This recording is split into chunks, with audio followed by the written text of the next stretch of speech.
जय हिंद friends, welcome to the Hindu editorial analysis. The Hindu editorial analysis में आपका बहुत बहुत स्वागत है। चलिए शुरू करते हैं यहाँ पे आज का द हिंदू एडिटोरियल और देखेंगे यहाँ पे क्या इम्पोर्टेंट आर्टिकल है, क्या एडिटोरियल है और उसके साथ साथ उसकी बैकग्राउंड डिटेलिंग भी यहाँ पे मैं प्रोवाइड कर देता हूँ, जो आपके एग्जाम पर्सपेक्टिव से काफ़ी इम्पोर्टेंट हो जाता है। तो वो सारी चीज़ें यहाँ पे आपको एक ही वीडियो में प्रोवाइड करता हूँ। दूसरी इंपॉर्टेंट चीज़ें दोस्तों, अगर आप इस चैनल पे नए हैं तो आपको मैं बता दूं, इस वीडियो की पूरी पीडीएफ भी मैं प्रोवाइड करता हूँ। वो आपको कहाँ पे प्राप्त होगी? तो वो आपको टेलीग्राम चैनल पे प्राप्त होगी। वो कैसे? आपको वीडियो के डिस्क्रिप्शन बॉक्स में जाना है, वहाँ पे लिंक होगा, उसको ज्वाइन कर लीजिए। पूरा डिजिटल नोट्स और इसकी पूरी पीडीएफ मैं वहीं पे डाल देता हूँ। तो ये चीज़ें हैं। चलिए देखते हैं आज इम्पोर्टेंट क्या आर्टिकल आया है फ्रंट पेज पे, उसकी पूरी डिटेलिंग भी देखी जाएगी और जो बैकग्राउंड है ना, वो इतना अच्छे से आपको क्लियर करके मैं बताऊंगा कि उसके कोई कंफ्यूजन अब इस चीज़ पे नहीं रहेगा कि किसान प्रोटेस्ट क्यों कर रहा है, उसकी डिमांड क्या है और क्या करंट इशू चल रहा है। ठीक है, वो सारी चीज़ें मैं इस वीडियो में आपको यहाँ पे दे दूंगा।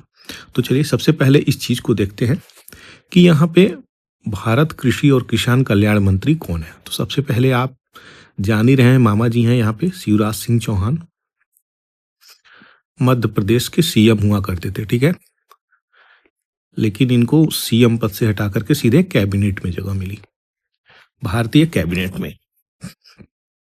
अब यहाँ पे क्या क्या इंपॉर्टेंट चीजें हैं, तो सबसे पहले जगजीत सिंह डल्लेवाल को यहाँ पे मैं दिखाऊंगा। तो जैसा कि आप लोग थंबनेल पे देख ही रहे हैं, इसी पे पूरी चीजें अभी यहाँ पे जो निकल के आ रही है। तो किसान हैवी प्रोटेस्ट कर रहे हैं और उनकी कुछ डिमांड है। उनकी डिमांड क्या है? तो उनकी डिमांड है स्वामीनाथन, नाम तो बहुत फेमस है ना, स्वामीनाथन कमेटी की पूरी रिपोर्ट को माना जाए।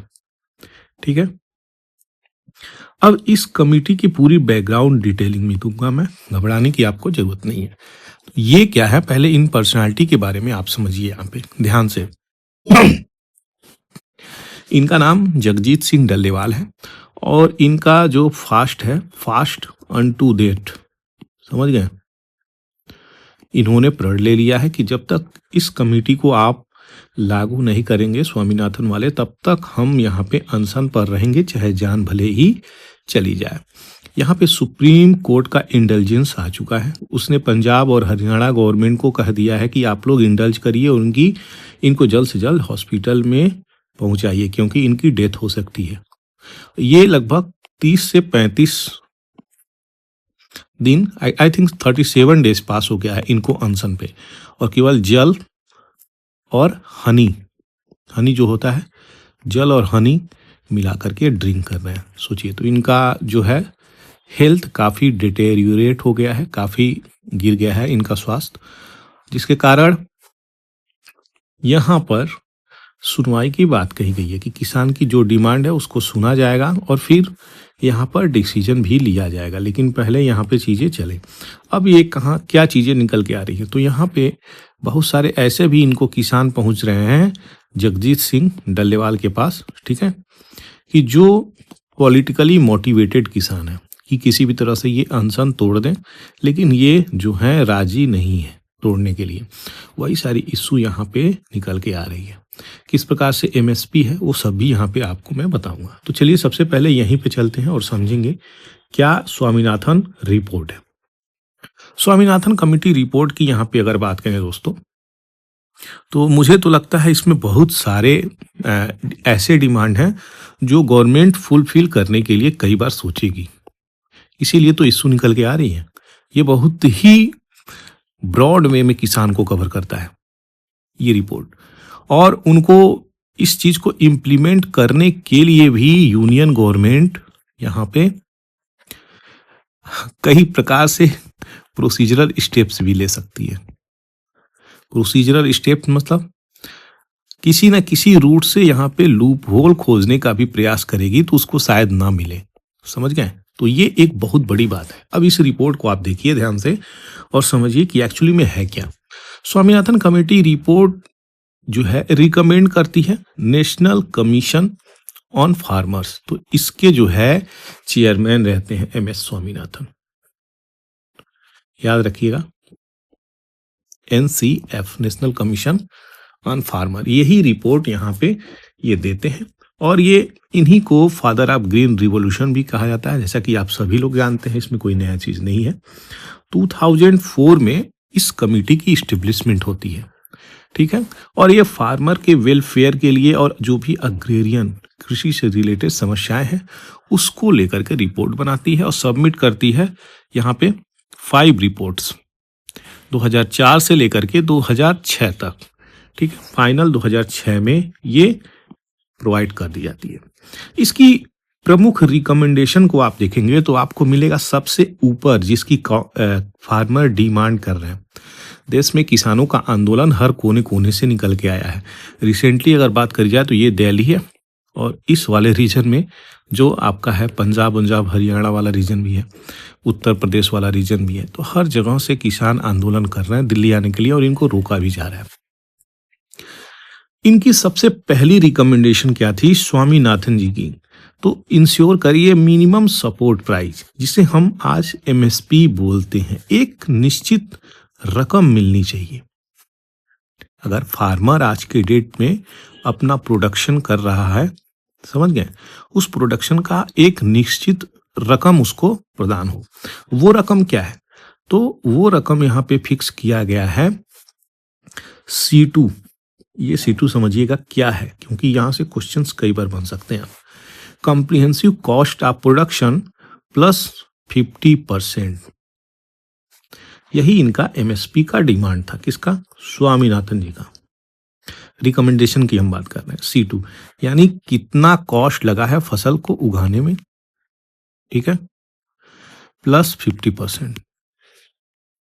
तो ये जो है चीजें क्या है, इसी को C2 प्लस 50 बोला गया है। और ये फार्मर को फेयर प्राइस भी देगा और जो फार्मर डिस्ट्रेस होकर आत्महत्या कर रहे हैं ना, वो भी चीजें कम हो जाएंगी।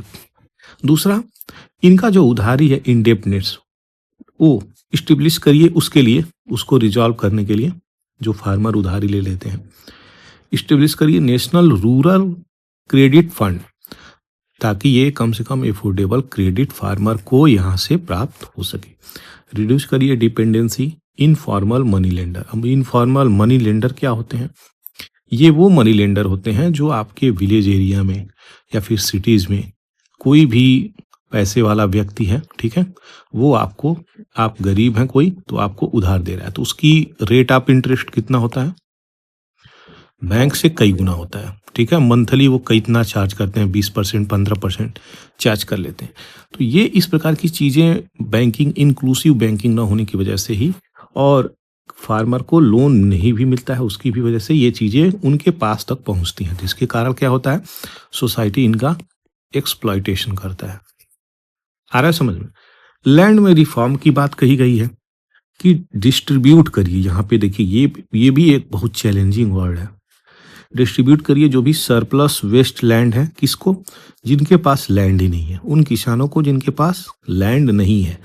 तो फार्मर को एक प्रकार से सिक्योर करिए, उनकी लैंड उनके पास आ जाएगी तो वो भी अपना प्रोडक्शन करेंगे। तो जो भी सरप्लस और वेस्ट लैंड है, इनको अगर डिस्ट्रीब्यूट करेंगे तो ये कुछ ना कुछ उस पर उगा ही लेंगे।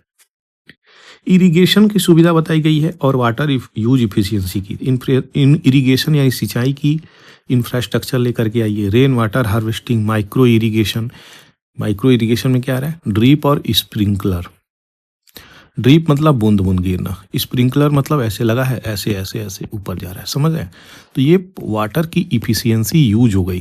हम लोग क्या करते हैं, खेत में ऐसे लगा दिए, पानी भर भर के चला दिए, पूरा चल रही है पानी, तो ये क्या हो गया? वेस्टेज।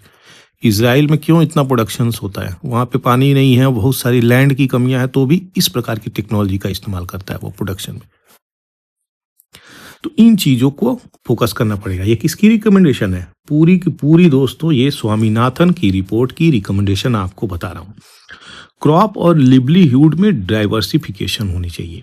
इनकरेज करिए आप किसानों को हॉर्टिकल्चर के लिए, फ्री फिशरी के लिए, एग्रो फॉरेस्ट्री के लिए, एनिमल हस्बेंड्री के लिए, तब इनकी प्रॉब्लम कमी होगी।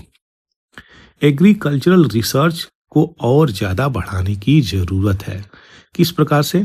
तो अगर आप एग्रीकल्चरल रिसर्च को बढ़ाना चाहते हैं तो उसके लिए एग्रीकल्चरल इंस्टीट्यूशन की स्थापना करनी पड़ेगी, तभी ये इकोसिस्टम एक्सटेंस होगा, नहीं तो ये ऐसे ही चलेगी, प्रॉब्लम निकल के आएगी। अल्टीमेटली अगर देखा जाए हर चीज़ें एजुकेशन से जुड़ी हुई हैं। अगर आप एग्रेरियन चीज़ में चेंजेस लाना चाहते हैं तो आपको इंस्टीट्यूशंस स्थापित करने पड़ेंगे। क्यों? कारण समझिए पहले यहाँ पे। वो इसलिए कि सबसे पहले जो बच्चे एजुकेट होंगे एग्रीकल्चर फील्ड में वो इसी पे आएंगे, इसी एजुकेशन से, इसी इंस्टीट्यूट से एजुकेशन लेंगे। जब एजुकेशन ले करके एग्रीकल्चर करेंगे, ठीक है, तो उनकी प्रोडक्शन और प्रोडक्टिविटी और इफिशियंसी तीनों यहाँ पे चेंज हो जाएगी। आज के समय में अगर ट्रेडिशनल फार्मर है कोई, तो क्या वो प्रोडक्शन इतना अच्छा कर पा रहा है, प्रोडक्टिविटी इतनी अच्छी निकाल पा रहा है? नहीं। तो जिसके कारण ये चीज़ें बदल जाएंगी, और जब बदलेंगी तो किसकी स्थिति चेंज होगी? किसकी? एक और एक फार्मर की। और फार्मर की स्थिति बदली तो देश की जीडीपी बदलती है दोस्तों। समझ गए? क्यों? क्योंकि इनकी पर कैपिटा इनकम जो है वो चेंज हो जाती है। किसकी? फार्मर की। इंश्योरेंस रिस्क मैनेजमेंट की भी बात करी गई है कि भैया ड्रॉट आ जाता है, फ्लड आ जाता है, पेस्टिसाइड और डिजीजेस प्लांट में लग जाते हैं, इस सब चीज को कवर करिए आप किसमें? तो यहाँ पे इंश्योरेंस, बीमा कराइए इनका। इनको कम से कम लॉस न सहना पड़े। लॉस नहीं सहना पड़ेगा तो आत्महत्या नहीं होगी। फूड सिक्योरिटी की बात करी गई है, पब्लिक डिस्ट्रीब्यूशन सिस्टम, ताकि कम से कम जो भी वल्नरेबल पॉपुलेशन है उसको भोजन मिल सके, भूखा पेट न सोए। ये इम्पावर करिए वुमेन इन एग्रीकल्चर, वुमेन को भी जोड़िए यहाँ पे। मार्केट रिफॉर्म लाइए। किस प्रकार से? तो जो यहाँ पे फार्मर प्रोड्यूसर ऑर्गेनाइजेशन है ये, इसको सपोर्ट होना चाहिए, तब जाकर के ये चीजें होंगी, मार्केट में सही प्रकार से रिफॉर्म होंगी। क्या इम्पैक्ट करता है करेंट रिलेवेंस? तो जो है एमएसपी फार्मूला, इसको सरकार फिक्स ही नहीं कर रही है, ठीक है, तो ये प्रॉब्लम निकल के आ रहा है। हॉलिस्टिक अप्रोच लेकर के चलना पड़ेगा एग्रीकल्चर में, इकोनॉमिक फील्ड में, इकोलॉजिकल में, डायमेंशन में। इन चीज़ों पे कार्य करनी पड़ेगी, तभी जो फ्यूचर ऑफ द कंट्री है, जो किसानों पे डिपेंड होती है भारत में, वह सही प्रकार से आगे चलेगी। तो ये थी स्वामीनाथन की रिपोर्ट दोस्तों, ठीक है। अब स्वामीनाथन की रिपोर्ट को अब अगर आप अच्छे से समझ गए हैं तो आप समझिए कि आज के स्थिति में जो करंट सिनेरियो है, गवर्नमेंट क्या प्रोवाइड करती है। ये है CACP, इसका पूरा नाम क्या है? Commission for agriculture cost and price. Decentralised agency है, भारत सरकार के अंतर्गत कार्य करती है। इसकी स्थापना 1965 में हुई थी। उस समय इसका नाम एग्रीकल्चर प्राइस कमीशन था। 1985 में इसको बदला है। यह एक एडवाइजरी बॉडी है, नॉट स्टैट्यूटरी बॉडी। और किस मिनिस्ट्री से? तो वही मामा वाले मिनिस्ट्री से इसको जोड़ा गया है, एग्रीकल्चर मिनिस्ट्री। अब यहाँ पे बात आती है कि कौन है जो MSP को यहाँ पे रिकमेंड करती है। तो कमीशन यहाँ पे रिकमेंड करती है, यही CACP, मिनिमम सपोर्ट प्राइस, जो मोटिवेट करती है कल्टीवेटर और फार्मर को कि आप लोग लेटेस्ट टेक्नोलॉजी का इस्तेमाल करके और अपनी प्रोडक्टिविटी बढ़ाइए। अच्छा, मेरा एक क्वेश्चन है यहाँ पे, what is difference between production and productivity? इन दोनों को मैं आपसे यहाँ पे क्वेश्चन कर रहा हूँ कि इसके डिफरेंस आप 1, 2, 3 कुछ भी पॉइंट्स में अगर आप लिख सकते हैं तो जरूर से लिखिएगा। अब CACP जो है यहाँ पे समझिएगा, काफ़ी चीज़ें क्लियर हो जाएंगी, कुछ भी डाउट, लगभग कुछ भी डाउट नहीं बचेगा। CACP ही रिकमेंड करती है MSP को 23 कमोडिटी को, जिसमें 7 सीरियल हैं, पैडी आता है, व्हीट आता है, यहाँ पे मेज आता है, सरगुम आता है, पर्ल आता है, बार्ली आता है, रागी आती है। 5 दालों को, gram, tur, moong, urad, lentil. Oil seed 7, groundnut, rapeseed, mustard, soyabean, sesamum, sunflower, safflower and niger seed. 4 commercial crop, ठीक है, ये copra, sugarcane, cotton and raw jute. इसकी कंपोजिशंस होती है सीएसीपी की, अगर देखा जाए तो चेयरमैन होते हैं, मेंबर सेक्रेटरी होती है, 1 ऑफिशियल मेंबर होते हैं, 2 नॉन ऑफिशियल मेंबर होते हैं। जो नॉन ऑफिशियल मेंबर होते हैं इसमें वो member representative of farmer community से होते हैं। यूजुअली उनके पास एक एक्टिव एसोसिएशन होता है फार्मिंग कम्युनिटी से जोड़ कर मतलब फार्मर के भी सदस्य मेंबर होते हैं। अब ये तो चीज हो गई सीएसीपी की एमएसपी से रिलेटेड इंफॉर्मेशन। इसके बाद आता है दोस्तों कुछ इसी तरीके से FRP, fair and remunerative price. ये प्राइस केवल और केवल शुगर केन के लिए होती है, केवल और केवल शुगर केन के लिए। 23rd कमोडिटी इसमें आती है और एक कमोडिटी इसमें आ रही है एफआरपी, जिसे हम गन्ना बोलते हैं। जब गन्ना मालिक यानी शुगर मिल खरीदती है इसको तो ये डिटरमाइन होता है। इसको डिटरमाइन कौन करता है एफआरपी को? तो इसकी जो है cabinet committee on economic affair CCEA, याद रखिएगा ये चीजें। सीसीईए किसके रिकमेंडेशन पे तैयार करती है? तो ये सीएसीपी के रिकमेंडेशन से, इसी के रिकमेंडेशन से।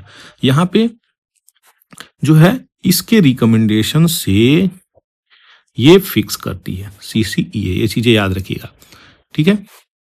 यहाँ पे सीएसीपी रिकमेंड करती है एमएसपी 23rd यानी 23 कमोडिटीज को। यहाँ पे सीसीईए यहाँ पे फिक्स करती है और रिकमेंडेशन सीएसीपी देती है। तो ये चीजें थी जो मुझे आपको थी बतानी। अब यहाँ पे चीजें क्लियर हो गई। दिल्ली क्यों मार्च कर रहे हैं किसान मजदूर कोऑर्डिनेटर, ये लोग बहुत ज़्यादा प्रोटेस्ट हो रहा है किसान को लेकर के। और इनकी जो है आप पिछला रिकॉर्ड निकाल के देखेंगे सुसाइडल रेट किसान की, तो वो भी बहुत ज़्यादा निकल के आ रही है। अब इनको बनाया गया है तो यहाँ पे ये देखते हैं कैसे टैकल करते हैं, समझ गए, क्योंकि प्रॉब्लम बहुत बड़ी हो गई है। अब किसान की अगर बात करते हैं यहाँ पे तो उन्हीं के ऊपर आर्टिकल निकल के आया है, कैसे यहाँ पे कितने दिनों से वो फास्ट हैं जिनके कारण यहाँ पे इशू भी निकल के आ रही है। तो फार्मर की क्या डिमांड है अब आपको समझ ही गई होगी, क्योंकि वो सीधे सीधे स्वामीनाथन रिपोर्ट की डिमांड कर रहे हैं। सुप्रीम कोर्ट यहाँ पे कहा भी है कि फार्मर जो हैं जो प्रोटेस्ट कर रहे हैं और जो फास्ट पे हैं, ठीक है, उनको संज्ञान में ले। किसको? तो यहाँ पे पंजाब प्लस हरियाणा गवर्नमेंट, वही सारी चीजें यहाँ पे दी गई हैं। कैसे यहाँ पे चीजें चल रही हैं, किस प्रकार से उस चीज को स्वामीनाथन रिपोर्ट को कैसे हम ला सकते हैं, उन सब चीजों पे अब बहस छिड़ गया है। तो देखते हैं क्या क्या क्या चीजें चलती हैं। लेकिन सबसे इंपॉर्टेंट चीजें हैं कि ये जगजीत सिंह डल्लेवाल हैं, इन्होंने सीधे मना कर दिया है क्या कि जब तक सरकार बातें नहीं मानेगी, स्वामीनाथन रिपोर्ट को मानेगी नहीं, तब तक हम फास्ट को ब्रेक नहीं करेंगे। इनकी उम्र अगर देखेंगे तो 70 ईयर ओल्ड ये हैं, कैंसर पेशेंट हैं, और जिसके कारण यहाँ पे इनको क्या हो रहा है, इनकी जो है परिस्थिति कंडीशन बहुत ब्रूटल होती जा रही, समझ गए, डिटेरियोरेट हो रही है,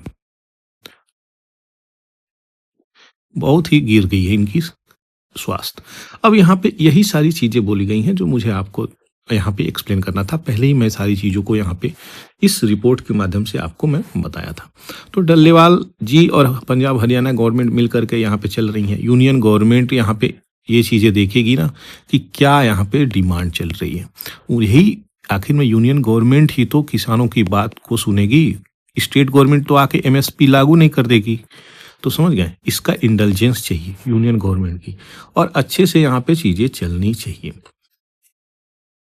यही यहाँ पे चीजें थी जो मुझे आपको थी बतानी। दोस्तों यहाँ पे पूरा एक्सप्लेन कर दिया हूँ, कोई भी कंफ्यूजन हो आप क्वेश्चंस कर सकते हैं यहाँ पे कमेंट सेक्शन में। दूसरी जो यहाँ पे जीएसटी को लेकर के निकली है, जीएसटी ग्रोथ जो है थोड़ा सा झुक गया है, कम हो गया है। तो ये 3.3% तक दिसंबर में आ चुकी है, जिसके कारण रिवेन्यू ड्रॉप हुआ है। तो ये चीजें देख सकते हैं जीएसटी। यहाँ से ये क्वेश्चन नहीं पूछेगा कि किस महीने में कौन हुआ है, इसको हटाइए। मेन फोकस ये जीएसटी पे होना चाहिए। हम आपको जीएसटी के बारे में डिटेलिंग देते हैं, इसको देखिए और समझिए। दोस्तों अगर आप इस चैनल पर नए हैं तो चैनल को सब्सक्राइब कर सकते हैं, और सपोर्ट करने के लिए इस चैनल की बेल आइकन को भी दबा सकते हैं। इन प्लेटफॉर्म पे आप शेयर कर सकते हैं अगर आपको ये वीडियो अच्छा लग रहा हो तो। दूसरी इंपॉर्टेंट चीज, अगर आपको पीडीएफ चाहिए इस वीडियो की तो पूरा पीडीएफ भी मैं प्रोवाइड करता हूँ, आपको टेलीग्राम चैनल ज्वाइन करना पड़ेगा, उसका लिंक डिस्क्रिप्शन बॉक्स में मैं दे दिया हूँ।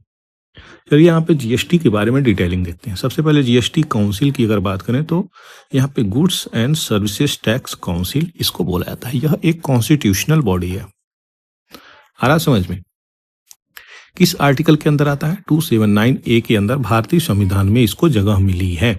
इसकी जिम्मेदारी होती है कि यह रिकमेंडेशन दे, इश्यू करे कोई भी चीज अगर इम्प्लीमेंट करी जा रही है गुड्स एंड सर्विसेज टैक्स को लेकर के। सक्सेसफुली रोल्ड आउट जीएसटी अगर हुआ है भारत में तो यहाँ पे 1 जुलाई 2017 को ये इनडायरेक्ट टैक्स के रूप में आ गया है। आगे की फीचर ऑफ जीएसटी काउंसिल देखेंगे तो इसकी कॉन्स्टिट्यूशनल प्रोविजन जो भारत में आई वो 101st कॉन्स्टिट्यूशनल अमेंडमेंट एक्ट 2016 में, और यही चीजें इंप्लीमेंट हो रही हैं 2017 में 1 जुलाई को। समझ गए? कंपोजिशन, चेयरमैन होते हैं finance minister, union minister of state finance होते हैं, फाइनेंस मिनिस्टर नॉमिनेट जो किए जाते हैं ऑल स्टेट और यूनियन टेरिटरी से। डिसीजन मेकिंग प्रोसेस की बात करें तो ये सेंट्रल और स्टेट दोनों मिलकर के करती हैं, जिसमें सेंट्रल को 1/3 ही पावर है, 2/3 पावर स्टेट की वोट को चला जाता है। तो स्टेट और यूटी के पास ज्यादा पावर है, स्टेट एंड यूटी। तो डिसीजन इस प्रकार से पास होती है, 75% वेटेड वोट होनी चाहिए। यहाँ पे पूरा का पूरा अगर पावर है तो स्टेट यूटी को ही पावर दिया गया, स्टेट को ज्यादा पावर दिया गया, सीधे यही समझिए। तो 2/3 पावर यहाँ पे जाता है स्टेट को, 1/3 ही पावर इनको जाता है। तो स्टेट ना चाहे तो ये चीजें नहीं हो पाएंगी। काउंसिल मीट्स की अगर बात करें तो पीरियोडिक ये डिस्कशन करते हैं। रिसेंटली राजस्थान में हुआ था अभी, तो जीएसटी रेट एग्जेम्पशन क्या होगा, इन चीजों पे ये फोकस करती हैं। क्या फंक्शन कैसे? तो टैक्स रेट स्लैब ये देखिए 0 से लेकर के 5, 12, 18, 28 इस प्रकार का रेट, ये बहुत हाई टैक्स है दोस्तों। एग्जेम्पशन भी यहाँ पे जो करना होगा तो डिसाइड करती है इस पे। टैक्स एडमिनिस्ट्रेशन यहाँ पे देखती है कैसे लेवी किया जाएगा, कलेक्ट किया जाएगा, ए पोर्शन मिक्स्ड होगा, कैसे बांटा जाएगा, जीएसटी सेंटर और स्टेट के बीच में। रिकमेंडेशन जो है प्रोसीजर, ये जीएसटी कैसे इंप्लीमेंट किया जाए। स्पेशल प्रोविजन को अगर आप देखेंगे तो यहाँ पे स्पेशल जो आवश्यकता है स्पेसिफिक स्टेट और यूनियन टेरिटरी को, तो उस प्रकार से भी नियम कानून बनाते हैं ये। अदर रिस्पॉन्सिबिलिटी देखेंगे तो रिजॉल्व करता है dispute related to GST implementation, और रिकमेंड करता है जीएसटी लॉ रूल्स और फॉर्मेट, ये भी चीजें हैं। तो यही रिजोल्यूशन भी करता है, याद रखिएगा, जो भी डिस्प्यूट हो जाती है। तो ये थी पूरी डिटेलिंग जो मैं आपको एक्सप्लेन किया हूँ। दोस्तों अगर अच्छा लगा हो तो चैनल को जरूर से लाइक, शेयर एंड सब्सक्राइब जरूर से कर दीजिएगा। आपके अभी सपोर्ट की हमें बहुत ही ज्यादा आवश्यकता है। आगे बढ़ते हैं। यहाँ पे जैसा कि आप सभी लोग देखते हैं, यूक्रेन और रशिया का वार लगभग 2-3 साल हो गया, ठीक है। लेकिन इसके बीच में यूक्रेन क्यों अभी तक खड़ा है? तो उसके पीछे बड़ी बड़ी पावर है, यूएसए प्लस यूरोपियन नेशन, ठीक है। इनको क्या कह रहे हैं? इनको पूरा का पूरा arms, ammunition, military support, financial support सब कुछ प्रोवाइड करी जा रही है।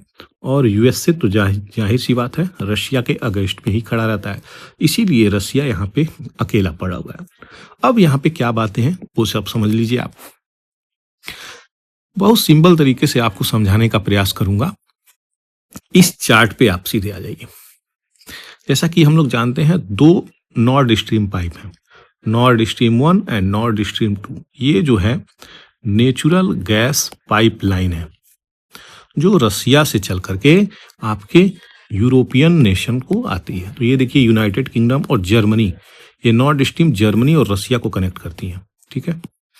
और पोलैंड, यूक्रेन, बुल्गारिया तो यहाँ पे ब्लैक सी से भी निकल के आती है। यहाँ पे आपको मिलेगा बहुत सारी ऐसी हैं जो यहाँ पे ब्लैक सी से निकल के आ रही हैं और वो ब्लैक सी से निकल करके यहाँ तक पहुंच रही हैं, ठीक है।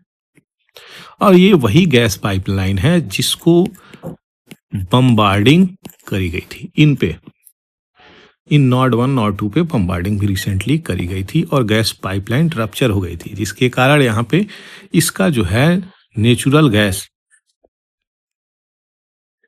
गैस की अगर बात करें तो एक्सपोर्ट नहीं हो रहा है।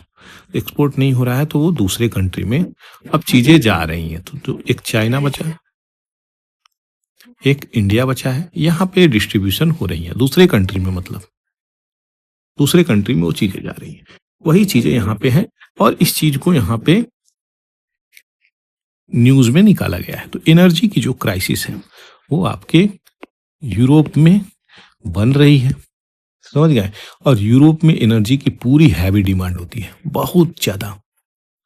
क्यों? क्योंकि वो ठंड प्रदेश है, समझ सकते हैं, ठंडी वाला रीजन है, ये टेम्परेट जोन है। एक्चुअली मैं बोल दूं तो समझ जाएंगे आप, टेम्परेट जोन में आता है। टेम्परेट जोन में आता है तो ये प्रॉब्लम निकल के आ रही है वहां पे। तो यही पूरी कहानी थी जो यहाँ पे मैं आपको बताया हूँ। रसिया और यूक्रेन का जो वार है थमने का नाम नहीं ले रहा है, और यूक्रेन की एक आशा ये भी है कि हमें नाटो में मिला लिया जाए, जिसके कारण रसिया यहाँ पे इसके खिलाफ जाता है और वार छिड़ जाता है दोनों में। यही सारी पूरी कहानी थी, छोटी सी ब्रीफिंग आपको मैं दिया हूं। आगे बढ़ते हैं। यहाँ पे sorry state of India's parliamentary proceeding, बड़ी अच्छी और प्यारी सुंदर एक्सीलेंट आर्टिकल है। इस एडिटोरियल को हम लोग समझेंगे दोस्तों, समझे, अच्छे से देखी जाएगी कि क्या पार्लियामेंट। सबसे पहले अगर भारत का पार्लियामेंट है दोस्तों तो उसके दो हाउसेस होते हैं, एक होता है लोकसभा, दूसरा होता है राज्यसभा। ये होती है अपर हाउस और ये होती है लोअर हाउस, ठीक है।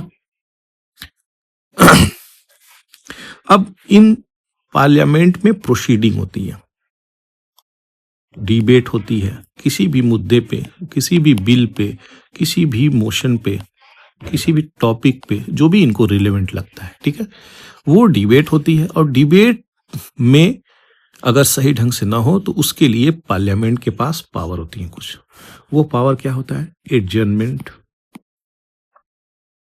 एडजर्नमेंट, साइन डाई, इस प्रकार की चीजें होती हैं। तो यही शशि थरूर साहब ये चीजें यहाँ पे लिख रहे हैं कि बहुत सारे ऐसे एमपी हैं जो इन चीजों को फेस कर रहे हैं प्रॉब्लम, ठीक है। एक प्रॉपर फ्रूटफुल डिबेट नहीं हो रहा है, समझ गए, प्रॉपर फ्रूटफुल डिबेट नहीं हो रहा है, जिसके कारण यहाँ पे एडजर्नमेंट हो जा रहा है। कुछ अगर अपोजिशन रेज भी कर रही है तो उसको एंटी गवर्नमेंट चीजें बता दी रही है। यहाँ पे जो डेमोक्रेसी है, डेमोक्रेसी में प्रॉपर डिबेट जो होना चाहिए वो निकल के नहीं आ रही है। ये एडजर्नमेंट खेल जा रहे हैं, इसके कारण यहाँ पे डिबेट ही नहीं हो पा रही है। जब डिबेट नहीं हो पा रही है तो ये अपने आप से ही बिल को पास कर दे रहे हैं, मोशन को पास कर दे रहे हैं। तो ये एक हेल्दी डेमोक्रेसी का साइन नहीं है, समझ गए। यहाँ पे इनका यही कहना है। अब थोड़ी सी नोट्स के बारे में भी मैं यहाँ पे बता दूं तो जो विंटर सेशन ऑफ पार्लियामेंट है ये इसी डिसरप्शन से गुजर रहा है, एडजर्नमेंट से गुजर रहा है, लैक ऑफ मीनिंगफुल डिस्कशन नहीं हुई है।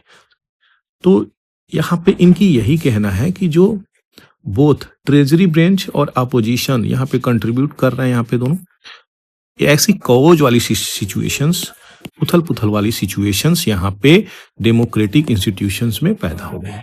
तो केवल एक ही चीज की गलती नहीं है, यहाँ पे दोनों चीज को समझेंगे हम। रीजन पार्लियामेंट की ऐसी डिक्लाइन क्यों हो रही है? तो सबसे पहले इस नियम कानून को समझिए। बहुत सारा डिस्ट्रप्शन चल रहा है ये, जिसके कारण अपोजिशंस भी यहाँ पे असर्ट कर रहा है अपनी राइट्स को। हिस्टोरिकली अगर बात करें तो इस प्रकार से चीजें चली हैं इतिहास में, जो रूल में रहा है उसके अगेंस्ट में सीधे अपोजिशन आ जाती है, और जो अपोजिशन बन रहा है आज के समय में अगर कांग्रेस, तो वो भी सीधे बीजेपी के जो रूलिंग है उसके अगेंस्ट में आ गई है।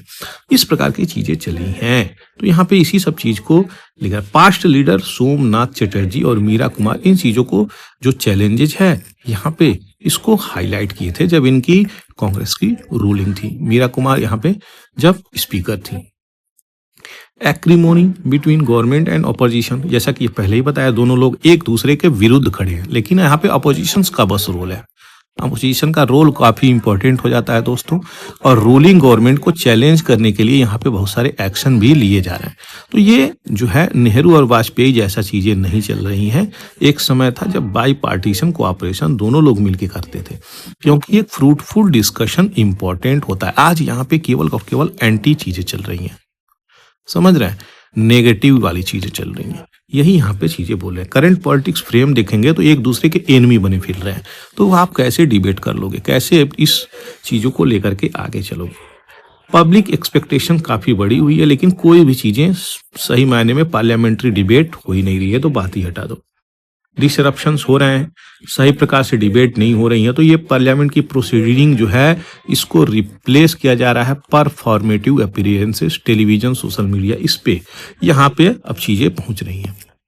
आजकल आप देख ही रहे होंगे कि टेलीविजन पे बहुत सारी चीजें दिखाई जा रही हैं, सोशल मीडिया पे बहुत सारी चीजें निकल के आ जा रही हैं। एक्स हो गया आपका, फेसबुक हो गया, व्हाट्सएप पे मिल ही रहा होगा आप लोगों को इन्फॉर्मेशन।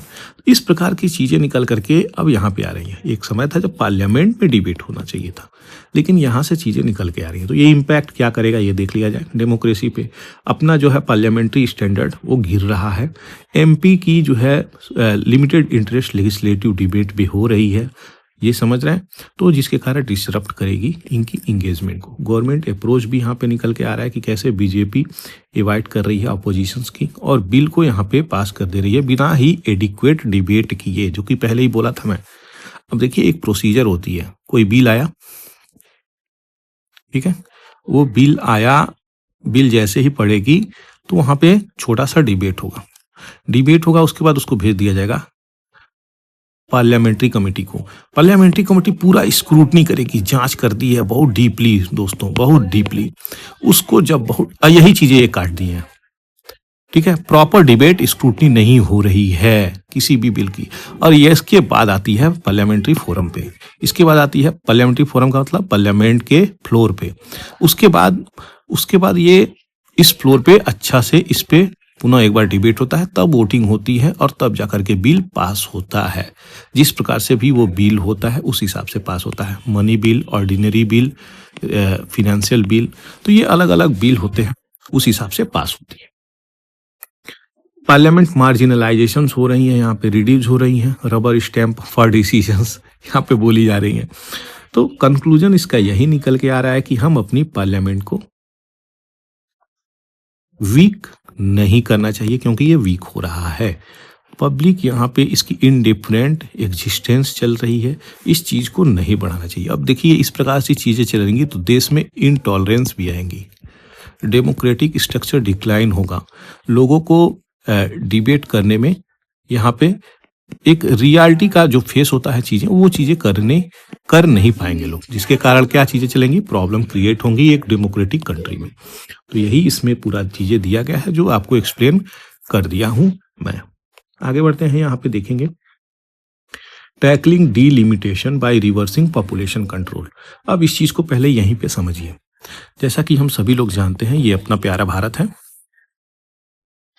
ठीक है,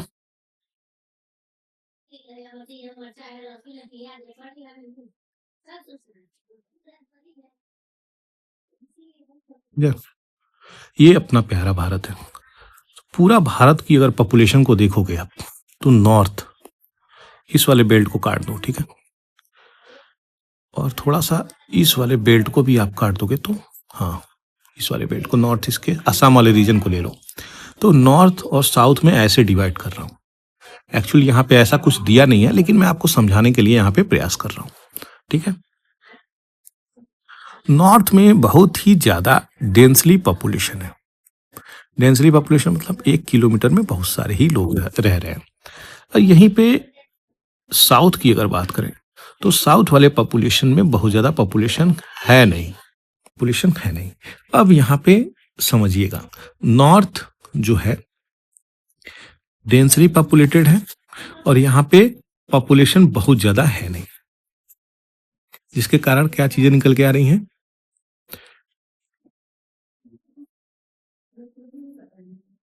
डीलिमिटेशन। ये डीलिमिटेशन क्या है, तो सबसे पहले आपको बता दें, डीलिमिटेशन की कमीशन कई बार हुई है, उसकी डिटेलिंग अभी आपको बैकग्राउंड दूंगा, उसको लेकर के चिंता मत होइए। पहले आप समझिए यहाँ पे इश्यू क्या निकल के आ रहा है, इस आर्टिकल, इस एडिटोरियल में क्या बताई गई है। तो यहाँ पे यही बातें बोली गई हैं डीलिमिटेशन को लेकर के कि जो साउथ के स्टेट हैं, ठीक है, उनकी जो कॉन्स्टिट्यूएंसी और असेंबली की सीटें हैं वो घट जाएंगी। क्यों?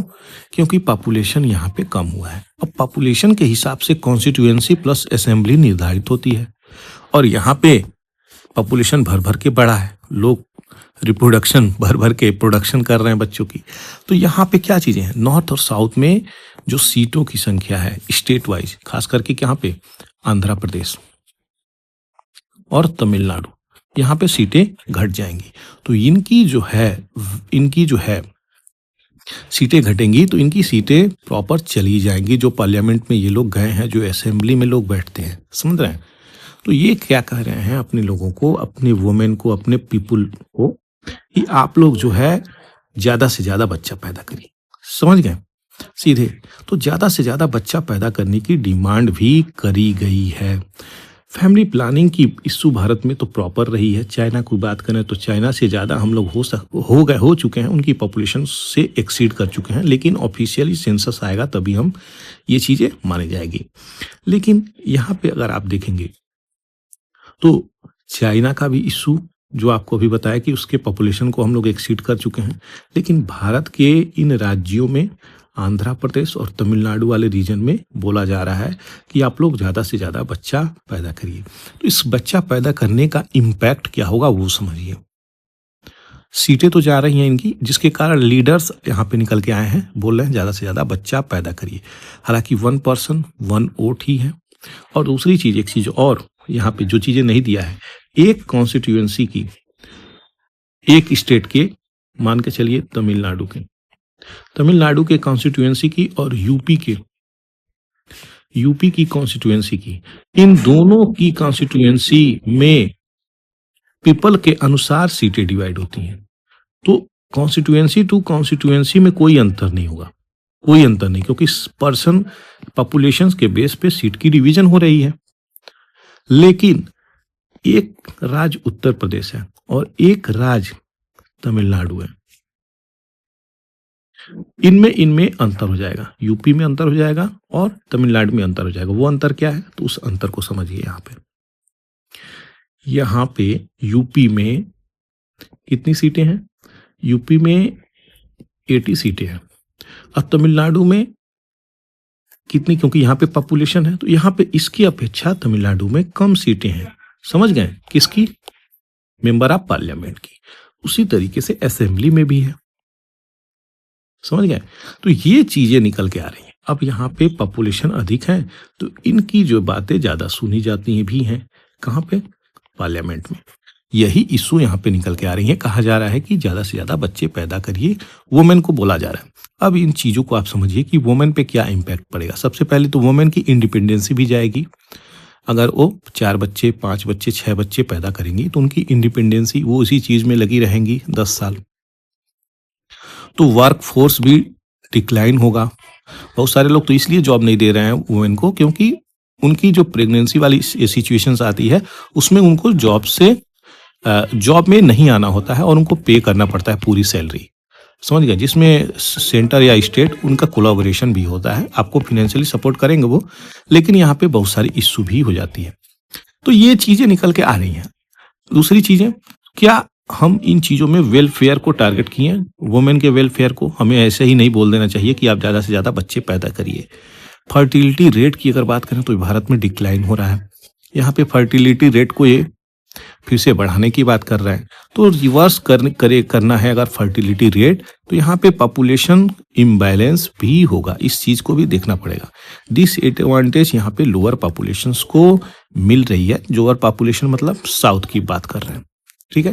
तो ये चीजें समझनी पड़ेगी। डिलिमिटेशंस को अब आप समझिए जो इंपॉर्टेंट है। डिलिमिटेशन है क्या, लिटरली इसका मीन होता है एक्ट और process of fixing limit boundaries of a territory constituency in a country to represent change in population. वही चीजें, एक कॉन्स्टिट्यूएंसी दूसरे कॉन्स्टिट्यूएंसी में अगर पॉपुलेशन बढ़ रहा है तो एरिया भी यहाँ पे बढ़ेगा, समझ गए। तो ये जरूरी नहीं कि एरिया बढ़ेगा, लेकिन नंबर ऑफ पॉपुलेशन, इसके आधार पे कॉन्स्टिट्यूएंसी का निर्माण होता है। एक कॉन्स्टिट्यूएंसी दूसरे कॉन्स्टिट्यूएंसी में सेम चीजें होनी चाहिए, उसी को यहाँ पे फिक्स किया जाता है। इसी को डिलिमिटेशन बोलते हैं। डिलिमिटेशन कमीशन ये वर्क करता है विदाउट एनी एग्जीक्यूटिव इन्फ्लुएंस, कोई एग्जीक्यूटिव इंटरफेरेंसेज नहीं होती हैं। कॉन्स्टिट्यूशन मैंडेट किया है कमीशन किस प्रकार से इनका फाइनल होगा, और इनको क्वेश्चंस भी नहीं किया जाएगा किसी भी कोर्ट के द्वारा, ये चीजें याद रखिएगा। ऑर्डर ऑफ डिलिमिटेशन कमीशन, ये लोकसभा और लेजिस्लेटिव असेंबली यहाँ पे आती है। Can not affect any modification, कोई भी ऑर्डर में यहाँ पे चेंजेस नहीं करी जा सकती। इक्वल रिप्रेजेंटेशन है इक्वल सेगमेंट ऑफ पॉपुलेशन पे, जैसा कि मैं आपको बोला था। यहाँ पे अपॉइंटमेंट देखेंगे, कमीशन मेंबर होंगे, रिटायर्ड सुप्रीम कोर्ट के जज होंगे, चीफ इलेक्शन कमिश्नर होंगे, रेस्पेक्टिव स्टेट इलेक्शन कमिश्नर होते हैं। आर्टिकल 82 जो पार्लियामेंट का है, यहाँ पे डिलिमिटेशन एक्ट होता है एवरी सेंसस में, और आर्टिकल 170 फॉर स्टेट, ये चीजें आती हैं। दोनों आर्टिकल याद रखिएगा, क्वेश्चन यहाँ से बनता है। डिलिमिटेशन एक्ट 1952 में आता है और 4 बार इसका सेटअप हुई है, 52, 63, 73 एंड 2002 में। 2002 से 8 तक डिलिमिटेशन यहाँ पे इसी 2001 सेंसस के आधार पे होता है। आज भी यही सेंसस लागू है। 2026 तक इसको फिक्स किया गया है लोकसभा की चीजों को कॉन्स्टिट्यूशनल अमेंडमेंट एक्ट के द्वारा। ये थी पूरी जानकारी जो मुझे आपको यहाँ पे बतानी थी। आशा करता हूँ यहाँ पे चीजें जो एक्सप्लेन किया हूँ वो समझाने में क्या क्या इश्यू है, क्या फर्टिलिटी रेट चल रही है, तमिलनाडु के चीफ मिनिस्टर और आंध्रा के चीफ मिनिस्टर कैसे यहाँ पे चीजें अपनी बातों को रख रहे हैं, इनकी क्या क्या डिमांड है, क्या इश्यू निकल के आ रही हैं, सीटों की कैसे बंटवारा, कैसे पॉपुलेशन से साउथ और नॉर्थ का इम्पैक्ट पड़ रहा है। तो पूरी चीजें तो दे दिया यहाँ पे। तो कोई भी इशू हो आप क्वेश्चंस यहाँ पे कर सकते हैं, जो भी इशू होगा वो देखा जाएगा। अब आगे बढ़ते हैं। यहाँ पे इंपॉर्टेंट देखिए, यहाँ पे बहुत ही पावरफुल ये फाइटर है और इसका नाम है J-20 स्टील फाइटर। ये Chengdu south west China Sichuan province 2011 का फोटो है। तो ये बहुत पावरफुल है। अब देखा जाए अगर सही मायने में तो लेटेस्ट 5th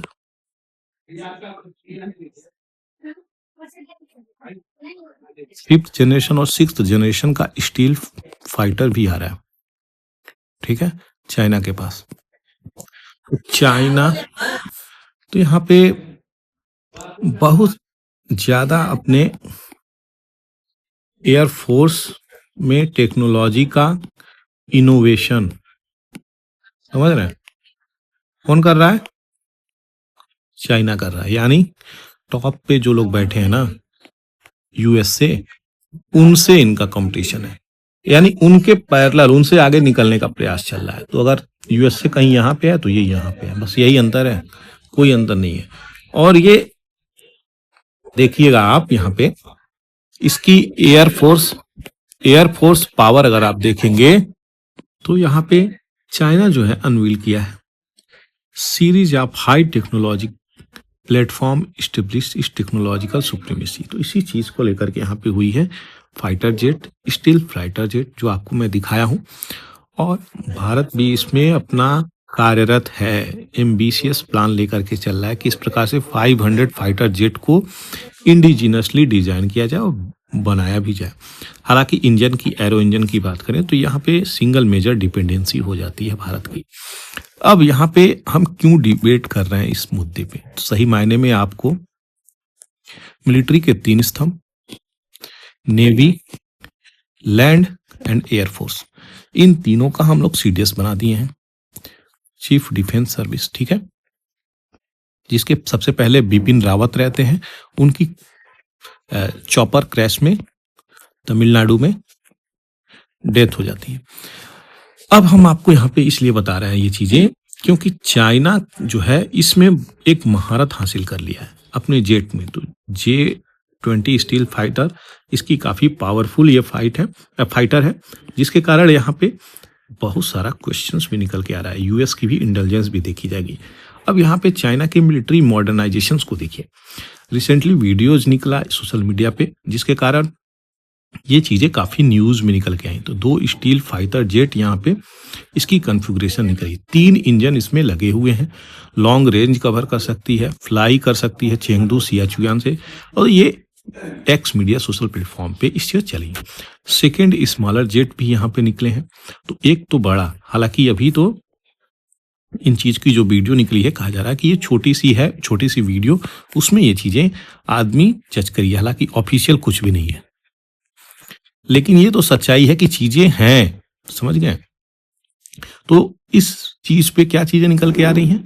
तो एयरक्राफ्ट कारपोरेशन जो चल रहा है, तो स्मॉलर जेट, ये सेनयान एयरक्राफ्ट कॉरपोरेशन को लेकर के, ये प्लाफ और प्लान, ये प्लान क्या है? तो नेवी की होती है, और प्लाफ क्या है? Air force, people liberation army air force.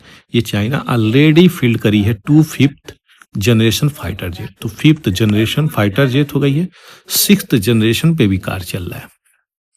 तो हम लोग कहाँ फंसे हैं आप समझ सकते हैं, उन्हीं चीज को लेकर के। 1300 से लेकर के 1900 तक यहाँ पे टोटल फाइटर है, ट्रेनिंग वाला छोड़ दीजिए। तो J-35, J-20 ये सब भी अभी आगे आने वाले हैं। तो चाइना की एयरफोर्स और आगे निकल रही है, यूएसए को compete कर रही है, हम लोग भी यहाँ पे कार्य कर ही रहे हैं। तो इंडिया को भी कार्य करना ही पड़ेगा। 500 फाइटर जेट की बात चल रही है इंडिजिनसली। तो ये थी पूरी डिटेलिंग इंडिया की और यूएसए की और चाइना की एयरफोर्स की, क्या क्या चीजें डेवलप हो रही हैं। आगे बढ़ते हैं। छोटा सा ये इंपॉर्टेंट न्यूज है। स्पेडेक्स जो है मिशन, इस मिशन को अगर देखेंगे तो ये मिशन की इंपॉर्टेंस क्या है, यहीं पे आपको मैं समझाऊंगा, और थोड़ा अच्छे से समझिएगा फोकस करके। इसकी इंपॉर्टेंस समझिए। हम लोग मून पे जाएंगे, हम लोग भारतीय अंतरिक्ष स्टेशन बनाने वाले हैं, ठीक है। तो इन दो चीजों पे काफी कार्यरत करेगा ये स्पेडेक्स। कैसे? तो यहाँ पे दो इस स्पेडेक्स मिशन को देखेंगे। स्पेडेक्स मिशन में दो चीजें हैं, एक एक चेजर है, सॉरी चेजर जो चेज करेगा, एक टारगेट है। दो इंपॉर्टेंट सेटेलाइट है, हालांकि 24 है लेकिन दो इंपॉर्टेंट सेटेलाइट है। ये चेजर जो है टारगेट तक पहुंचेगा, और दोनों सेटेलाइट आपस में कुछ दिन के बाद स्पेस में ही जुड़ जाएंगी। समझ गए? ये बहुत ही जटिल प्रक्रिया है, इसी को यहाँ पे डॉकिंग बोल रहे हैं। डॉकिंग एंड अनडॉकिंग, यहाँ पे जाके जुड़ेगा और फिर छूटेगा। तो ये चीजें काफी कॉम्प्लेक्स प्रोसीजर है जो मैं आपको समझाया हूं, इससे तो लाख गुना कॉम्प्लेक्स प्रोसीजर है इनका, ये यहाँ पे ये कार्य को करना। तो किस रॉकेट से भेजी गई है? PSLV, polar satellite launch vehicle C60 से भेजी गई है। कितने ऊपर जाएगी? तो ये अगर पृथ्वी है अपनी, तो यहाँ पे जाकर के रोटेट करेगी। इसकी डिस्टेंस, ये वाली डिस्टेंस कितनी है? ये वाली डिस्टेंस, तो ये वाली जो डिस्टेंस है 475 किलोमीटर के अप्रॉक्स में यहाँ पे चीजें करेंगी। इनकी वेट 220 kg रखी गई है। स्पेडेक्स मिशन दिया गया है यहाँ पे, और लॉन्च हो गई है आपके सतीश धवन सेंटर श्रीहरिकोटा से। कोई भी चीजें अगर आपको अभी भी यहाँ पे छूटी हुई हो तो आप यहाँ पे जरूर से कमेंट करिएगा। इसकी स्पीड अगर बात करी जाए तो 2800 किलोमीटर पर आवर की स्पीड होगी, और यही चीजें जाकर के डॉक करेगी। अब ये डॉक करेगी तो अब ये आपका मून वाली बात आ गई। कहाँ गया मून वाली? तो यहाँ से अगर हम लोग बनाएंगे डॉकिंग कर करके, डॉकिंग का मतलब क्या हो गया? एक सैटेलाइट गई, दूसरा सैटेलाइट गई, तीसरा सैटेलाइट गई, ये सब आपस में कनेक्ट हो गए। तो ही तो जा करके यहाँ पे BAS बनेगा। क्या बनेगा? भारतीय अंतरिक्ष स्टेशन। तो यहाँ पे लोग जाएंगे, यहाँ तक भेजने की बात करी जा रही है। तो यहाँ पे निकल के आता है क्या? गगनयान। आ रहा है समझ में? गगनयान, अंतरिक्ष यान जो भेजा जाएगा। अब ये यहाँ से जाएंगी तो ये मून पे भी जाएंगी, जिसके कारण चंद्रयान 4 की भी स्टडी चल रही है, इसको भेजने की तैयारी चल रही है। यहाँ से मिट्टी लेकर के आएगी और वो सैंपल यहाँ पे पुनः होगी। तो ये बहुत इंपॉर्टेंट मिशन था जो भारत 2024 के अंत में ये परफॉर्म किया है। तो देखते हैं कितना इसमें हमें अचीवमेंट मिलता है। आगे बढ़ते हैं। यहाँ पे ये देखिए, एक न्यू बॉर्न बेबी है, मात्र 20 दिन का कहा जा रहा है। तो कैसे इसकी मृत्यु हुई है पता है आपको? यहाँ पे विंटर कोल्ड की वजह से गाजा में इसकी डेथ हुई है। अब इस प्रकार की चीजें चल रही हैं। रेसिडेंस जो भी वहाँ के लोग रहने वाले हैं, फूड की कमी, फ्यूल की कमी, मेडिसिन की कमी से अब लोगों की प्रॉब्लम हो रही है, यानी उनकी डेथ हो रही है। तो यूएन इस पे, इस प्रकार की प्रॉब्लम पे संज्ञान ले रहा है, लेकिन ज्यादा कुछ होगा नहीं दोस्तों। क्यों? क्योंकि यूएसए जैसी पावरफुल कंट्री किसके साथ खड़ी है? इजराइल के साथ खड़ी है यहाँ पे। तो ये देखिए शोकाकुल यहाँ पे लोग चल रहे हैं, लेकिन यहाँ पे पूरी चीजें आप देखेंगे तो आपको निकल के आएगा कि ये बहुत पुराने समय से लड़ाई हो रही है। कोई आज अभी तो ट्रिगर हुई है कुछ ही महीनों में, सॉरी 1-2 साल से ये ट्रिगर हुई है। लेकिन जब आप इजराइल और फलस्तीन का इशू देखेंगे तो 1947 से लेकर के आज के परिस्थिति तक ये चीजें चली हुई आ रही है। ये जो एरा है 49 से 67 तक, यहाँ पे 6 डे का हैवी वार चलता है, बहुत भयंकर, जिसके कारण ये लोग सिमट के यहाँ पे रह जाते हैं और इनकी सिमट के यहाँ पे ये पूरा इजराइल का प्रभुत्व यहाँ पे आ जाता है। तो ठीक ऐसे ही क्लींजिंग चलती हुई आ रही है, और आज के समय में अगर आप देखेंगे तो वो दूसरा ही फिगर आपको दिखेगा। तो ये यहाँ पे बहुत सारा दोनों कंट्री में, तो यहाँ पे दोनों कंट्री में ये चीजें चल रही हैं। एक हमास और दूसरा आईडीएफ, इजराइल डिफेंस फोर्स, ठीक है। एक हमास ग्रुप है, एक फतह ग्रुप है, इनके अंदर भी, ठीक है। हमास और फतह दोनों जो है कहीं ना कहीं डिमांड करते हैं, लेकिन अलग अलग तरीके से। हमास जो है ये लड़के अपनी चीज़ों को पुनः, जो चीज़ें थी वो मांगता है। फतह जो ग्रुप कहती है कि इनसे सेटलमेंट कर लीजिए, और जो चीज़ें हैं जो हमें मिल रहा है उस पर हम डिबेट डिस्कशन कैसे कर सकते हैं, फ्रूटफुल तरीके से कर सकते हैं। दोनों की आइडियोलॉजिकली डिफरेंस है, हालांकि दोनों फलस्तीन के लेकर के चिंतित रहते हैं। अब इजराइल जो है इन लोगों का सुन तो रहा नहीं है। नॉर्थ गाजा ये दोस्तों, ये नॉर्थ गाजा ग्रीन वाला दिख रहा है, यहीं पे ना हॉस्पिटल, ना ही सैनिटेशन, ना ही शेल्टर, ना ही घर, ना ही मेडिसिन, ना ही फूड, कोई भी सर्विसेज यहाँ पे प्रोवाइड नहीं हो पा रही हैं, ना ही वाटर, जिसके कारण लोग यहाँ पे वैसे ही मर रहे हैं। और भोजन नहीं है तो उसके कारण माल नरिशमेंट बहुत ज़्यादा चल रही है। और अब लड़ाई अगर बात करें तो लड़ाई जो 2 साल से चल रही है लगभग, तो यहाँ पे क्या चीज़ें निकल के आई हैं? सबसे ज़्यादा चीज़ें ये निकल के आई हैं कि यहाँ पे चिल्ड्रेन प्लस वुमेन, इनको टारगेट किया गया, इन दोनों लोगों को। और इन दोनों लोगों को टारगेट किया गया, बच्चों की उम्र जो 2 दिन, 10 दिन, 5 साल, 2 साल, चिल्ड्रंस है, मतलब नैनोटाल से लेकर के जो 10 साल 20 साल तक है उनको ज़्यादा टारगेट किया गया है। इसीलिए तो यहाँ पे बोला गया है कि ये एक जीनोसाइड है, और जीनोसाइड चल भी रहा है, इसमें कोई दो राय नहीं है।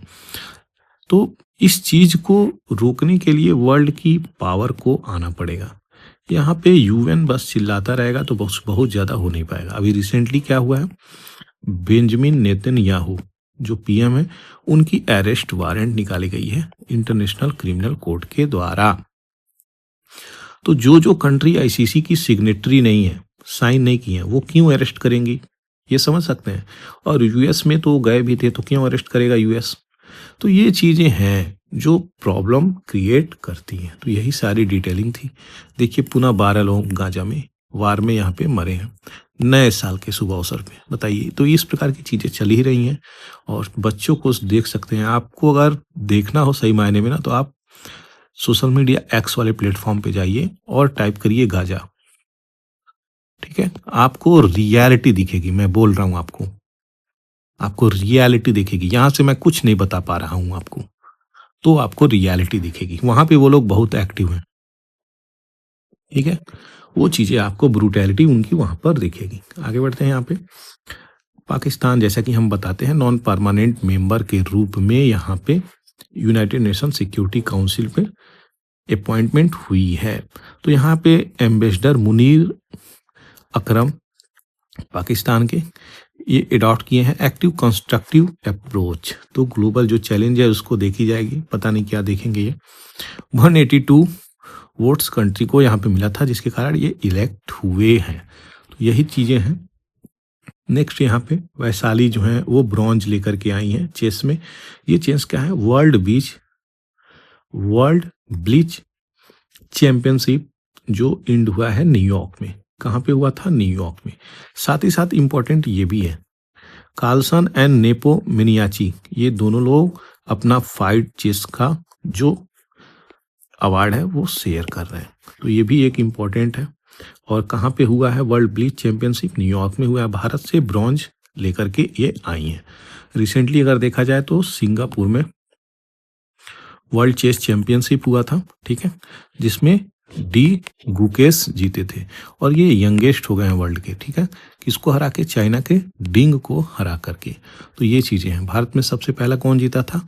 तो यहाँ पे विश्वनाथन आनंद जीते थे, जिसके कारण सबसे पहले उन्हीं को दिया गया था खेल रत्न अवार्ड। तो राजीव गांधी उस समय नाम था, राजीव गांधी खेल रत्न अवार्ड। तो ये पूरी डिटेलिंग और करंट अफेयर मिला करके, बैकग्राउंड डिटेलिंग करके कि आपको यहाँ पे मैं वीडियो दे दिया हूँ। आशा करता हूँ वीडियो आपको अच्छी लगी हो तो शेयर जरूर से कर दीजिएगा, सब्सक्राइब कर दीजिएगा। आपकी सपोर्ट की बहुत ज़्यादा ज़रूरत है। Thank you for watching the Hindu analysis bye पूरा एकेडमी। जय हिंद, जय भारत।